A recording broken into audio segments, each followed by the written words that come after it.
कटघरे में नेताजी गोरखपुर का सबसे निष्पक्ष मीडिया चैनल्स और जनता की आवाज़ जो यहाँ गूंजती है, उन सब के सवाल लेकर हम हमेशा से नेताजी से पूछते रहे हैं। एक बेहतरीन शो के जरिए आज कटघरे में नेताजी हमारे साथ हैं।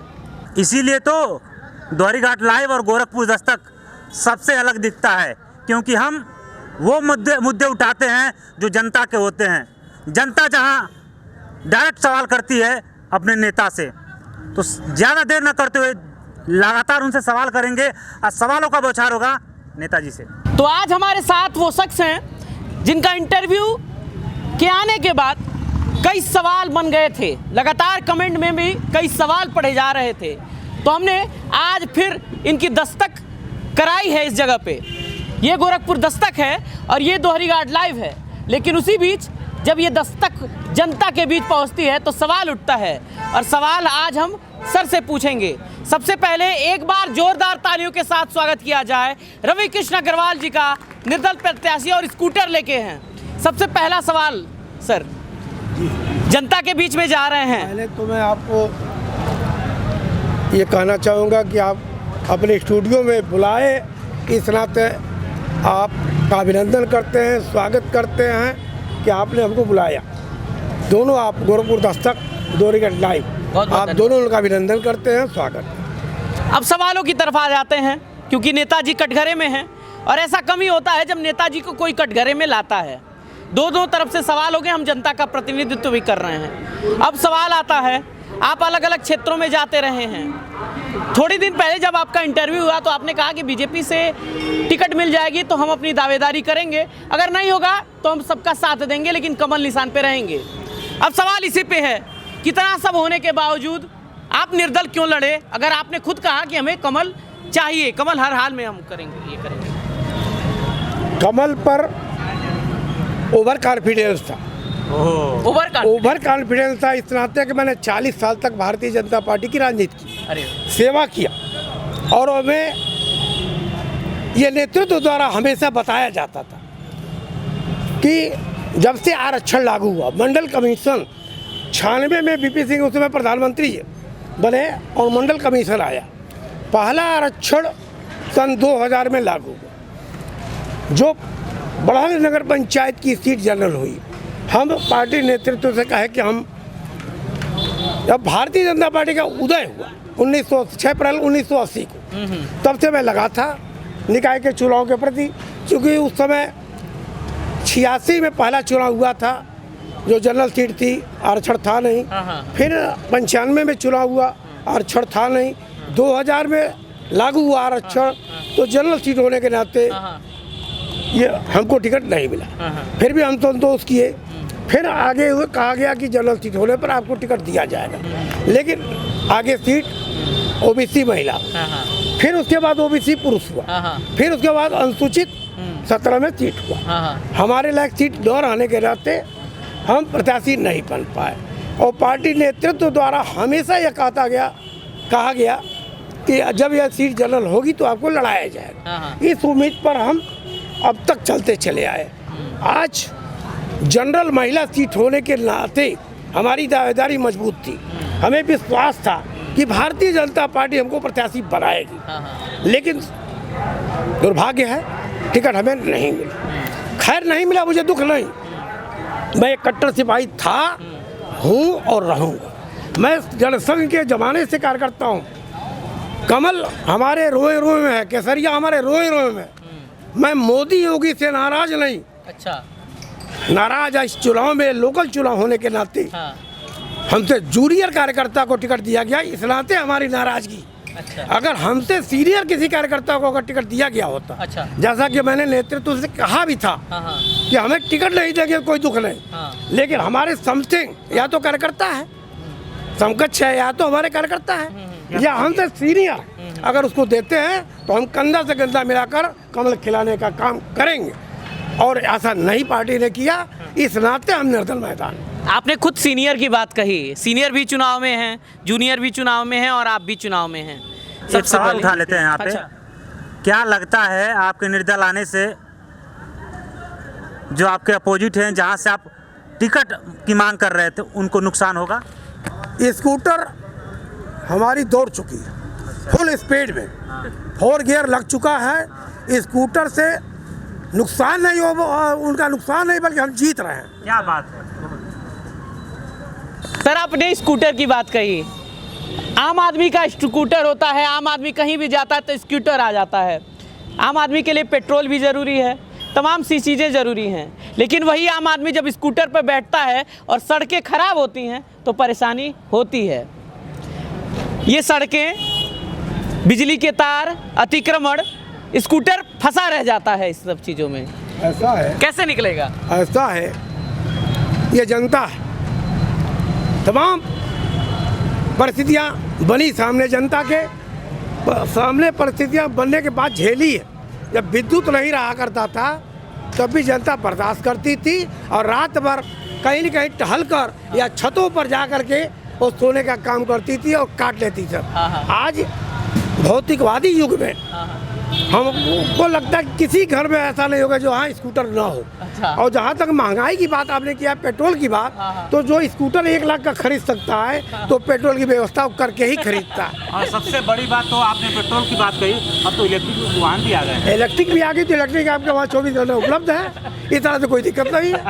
स्कूटर फंसेगा नहीं, हर हालत में चलेगा, हर हालत में चाहे वो चलेगा, इलेक्ट्रिक हो चाहे इलेक्ट्रिक हो चाहे तेल का हो। चलिए एक सवाल ले लेते हैं। लगातार आप पार्टी की सेवा करते रहे हैं और पार्टी ने आपके कहीं ना कहीं अनुरूप काम नहीं किया है, तब जाके आप निर्दल प्रत्याशी के रूप में इस नगर पंचायत का नेतृत्व करने के लिए आगे आए हैं।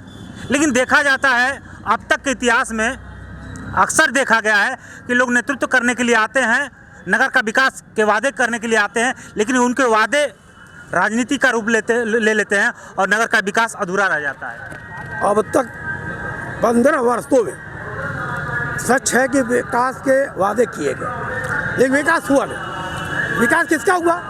उनके परिवार का। ज़मीनें खरीदी गई, मकानें बनवाई गई और गड्डियाँ उनके थैली में देखने को मिली। यानी जो गरीबों को आवास मिलना चाहिए वो मिल गया संपन्न व्यक्ति को, जो शौचालय मिलना चाहिए पात्र व्यक्ति को मिला किसी और को। यानी खाली दाखिला जैसा मुद्दा हो, वरासत जैसा मुद्दा हो, लोगों ने खूब शोषण किया जनता का। लोगों ने 15 वर्षों में विकास कार्य करने की जगह लोगों का शोषण किया। इस तरह से विकास नहीं। थाने के इर्द गिर्द है, थाने के इर्द गिर्द अपना स्वभाव बना लिया। ये बात शायद खजाना हमारा इसी थाने के ये बात लगातार निकल के आई है थाने के इर्द गिर्द। इंटरव्यू हुए हैं, ये थाने वाली बात क्यों आ रही है हमें समझ नहीं आ रहा है। तो ये उनसे पूछना चाहिए जो चेयरमैन पद पर बैठा है तो जनता ने इस नाते बैठा है कि हमको कहीं न कहीं सुविधा मिलेगा, कहीं न कहीं विकास दिखेगा, लेकिन ये दिखा नहीं। दिखा कहाँ? थाने के इर्द गिर्द। थाने के इर्द गिर्द जमीन खरीदवाना और बेचवाना उनका मेन मकसद रहा। यानी धरुभाई जहाँ से हो जाए, बाकी विकास से कोई लेना देना नहीं। 15 वर्षों में इसके पूर्व के भी चेयरमैन जो रहे वो केवल लिप्त रहे किसमें? खारिज दाखिला जैसे मैटर में, वरासत जैसे मैटर में, आवास के नाम पर एक लोगों से 10-10 हज़ार 20-20 हज़ार रुपया वसूली हुआ और मिला किसको? पात्र व्यक्ति जो गरीब व्यक्ति है जिसको मिलना चाहिए नहीं मिला, मिला धनवान को मिला। राशन कार्ड जो गरीबी रेखा के नीचे राशन कार्ड गरीब को मिलना चाहिए। आज के डेट में ऐसे संपन्न तमाम घर हैं जिनके घरों में उनके नाम से राशन कार्ड बना है और उसका उपयोग वो कर रहे हैं, जबकि गरीबों को मिलना चाहिए। हम इसका विरोध करते हैं। एक चीज़ और बात निकल के आती है, जैसे आपने कहा कि लोग आते हैं, थाने का चक्कर लगाते हैं, ज़मीनें खरीदते हैं, तमाम सी बातें निकल के आती हैं। लेकिन रवि कृष्ण अग्रवाल, एक कड़ा सवाल है थोड़ा, रवि कृष्ण अग्रवाल अगर जीतते हैं तो क्या इसकी गारंटी है कि वो बदलेंगे नहीं और ये सारी चीज़ें नहीं करेंगे? मैं 40 साल से नहीं बदला, जवानी में नहीं बदला तो बुढ़ापे में क्या बदलूंगा? जवानी में जो नहीं बदला नेचर, अच्छा, तो बुढ़ापे में क्या बदलेगा? और आगे सवाल थाने का चक्कर लगाने वाला नहीं हूँ। हम थाने में रेयर व्यापारियों की जब समस्या निकलती है और जब व्यापारी पीड़ित होता है तो उसके साथ मैं खड़ा होता हूँ, उसके अन्याय के साथ खड़ा होता हूँ, न्याय मांगने थाने जाता हूँ, न कि दलाली करने जाता हूँ। मेरे रुआ में नहीं है। एक चीज़ और सवाल उठा लेते हैं, इजाज़त हो तो। यहाँ पे अक्सर देखा गया है, हमने तमाम जो फुटपाथ पे लोग काम करते हैं, अपना व्यापार चलाते हैं, उनसे बात किया है तो उनकी एक पीड़ा निकल के आई है कि जो हम लोग की कहीं ना कहीं हक था, जो हम लोग की ज़मीनें थी लगाने के लिए, उसको अतिक्रमण के रूप में थाने को दे दिया गया। आज हम लोग को कहीं ना कहीं दिक्कतों का सामना करना पड़ रहा है। तो क्या रवि कृष्ण अग्रवाल अगर आते हैं तो उनके लिए कुछ काम करेंगे? हमने फुटपाथ व्यवसायियों के लिए तमाम लड़ाइयाँ लड़ी, जैसा कि पूर्व चेयरमैन कोरोना काल में, जैसे कि कुछ फुटपाथ व्यवसायियों के जीविका को प्रभावित किया। एक थाने की बाउंड्री वाल हुई, एकदम सरासर अनलीगल। टाउन एरिया के ज़मीन पर उन्होंने जो बाउंड्री खड़ा किया वो एकदम अनलीगल, उसको हटवाने का काम हम लोग करेंगे आने के बाद। और जहाँ तक फुटपाथ व्यवसायियों के जीविका का सवाल, कहीं न कहीं उनके जीविका के लिए सब्जी मंडी या कहीं न कहीं उनको बसाने का काम हम करेंगे। अच्छा सर, लगातार आप जनता के बीच जा रहे हैं, आवाज़ अभी भी बुलंद है, दौड़ते होंगे, जाते होंगे, लोगों के बीच जाते होंगे। एक सवाल ग्रामीण क्षेत्रों से आ रहा है, जब हम विस्तारित क्षेत्र में जाते हैं, गांव के मुद्दे, क्योंकि गांव में जब जाते हैं तो ये कहते हैं कि वो शहर वाले हैं, वो गांव वाले हैं, अभी भी वक्त है। ये विस्तारित क्षेत्र है, इसे आप कैसे देखते हैं? विकास गांव में क्यों नहीं दिखता अभी भी इतने साल? क्योंकि पहले भी जुड़े थे, अब भी जुड़े हैं। अगर आप आते हैं आपको मैं पहले बता दूं, गांव हमारे नगर पंचायत से दूर हुआ करता, वहाँ जो चुनाव होता था उसमें प्रधान चुन के आते, तो नगर के फंड से या नगर के चेयरमैन से उनके क्षेत्रों में विकास से कोई लेना देना नहीं, इतना तो अछूता रह जाता। लेकिन आज का जो विस्तारित क्षेत्र है वो नगर का भाग हो गया, वार्ड हो गया, तो हमारे वहाँ जो विकास का मुद्दा बनेगा, जो फंड आएगा, तो जो हिस्सा हमारे नगरीय क्षेत्र को मिलेगा वही हिस्सा वो ग्रामीण एरिया को मिलेगा। कहीं भेदभाव नहीं किया जाएगा। और हमारे लिए ग्रामीण एरिया के मतदाता चाहे वार्ड उतना ही महत्व रखेगा जितना हमारे नगर का वार्ड होगा, नगर के मतदाता होंगे। जो सुविधाओं में हाथ देंगे वही सुविधा, उससे बेहतर सुविधा हम ग्रामवासियों को। बहुत बढ़िया। तो कहीं ना कहीं आपका ये बात है जो वो वादे के रूप में है, अगर जीत के आते हैं ये सत्य होकर रहेगा, आपका ये कहना है? बिल्कुल बिल्कुल कैमरे हैं यहाँ पे। बिल्कुल 100% मैं वादा कर रहा हूँ, कहीं इसमें कांटा इधर उधर नहीं होगा। गांव का विकास पहली प्राथमिकता हमारी है, क्योंकि नगर का विकास लोगों को जो करना चाहिए हुआ नहीं। लेकिन फिलहाल इससे जरा सा भी कम जो ग्राम एरिया हमारे जुड़े हैं उनके विकास में हम लोग पूरा जोर लगा दें। एक सवाल उठा लेते हैं, क्योंकि समय की कमी है और लगातार आपसे हमने बातें किया है और आपने तमाम ये बार अपने मुद्दों को उठाया है। 5 बातें कुछ हम गिना देते हैं। सीसीटीवी, लगातार लोगों से हमने बात किया है, तार का मुद्दा आया है, बाबा जलेश्वर नाथ का मुद्दा आया है, गांव की सड़कें की बात आई है, खेलो स्टेडियम की तरफ बात आई है। तो इसके पे क्या आप आते हैं तो काम होगा? पहली प्राथमिकता सुरक्षा की। सुरक्षा के तहत हर चौराहों पर सीसी कैमरा टीवी लगाया जाए। दूसरा, बेटी बहन जो दूर दराज से हमारे वहाँ आती है, उनको कहीं अगर लग गया शौच तो कहीं बैठने की व्यवस्था नहीं, उसको प्राथमिकता में रखा जाएगा। चूँकि महिला सीट है और महिलाओं को विशेष रूप से हम ध्यान देंगे और कहीं न कहीं आधुनिक शौचालय बनाने का काम हमारे प्राथमिकता में, घोषणा पत्र में। तीसरा, जो आपने स्टेडियम की बात कही, खेलकूद की बात, तो हमारे नगर क्षेत्र में नहीं है कोई ऐसा ज़मीन जहां हम उसको बना सकें। लेकिन फिलहाल हमारा क्षेत्र विस्तारित हो गया, तो कहीं न कहीं जगह को देख करके और खेल कूद फील्ड का भी व्यवस्था हम लोग कराने का काम करेंगे। चौथा, हमारा जो प्राथमिकता में है भ्रष्टाचार, उस भ्रष्टाचार को मैं मिटा करके दम लूँगा। जो सबसे बड़ा गंदगी टाउन एरिया दफ्तर में, एक तो गंदगी रोड पर दिखती है और दूसरा सबसे बड़ा गंदगी दिखती है टाउन एरिया दफ्तर के अंदर, जैसे खारिज दाखिला में ब्लैकमेलिंग करना, पैसा लेना, ये बातें खुल के आई हैं। विरासत में पैसा लेना, नकल इत्यादि के लाभ पर पैसा लेना। मैं वादा करता हूँ कि अगर हमको जनता ने आशीर्वाद दिया, जिताया, तो मैं वादा कर रहा हूँ 100% इसको दिखा दूंगा करके कि 1 पैसा खारिज दाखिला में, 1 पैसा वरासत में, मैं बनाने में, नकल दिलवाने में खतरे का।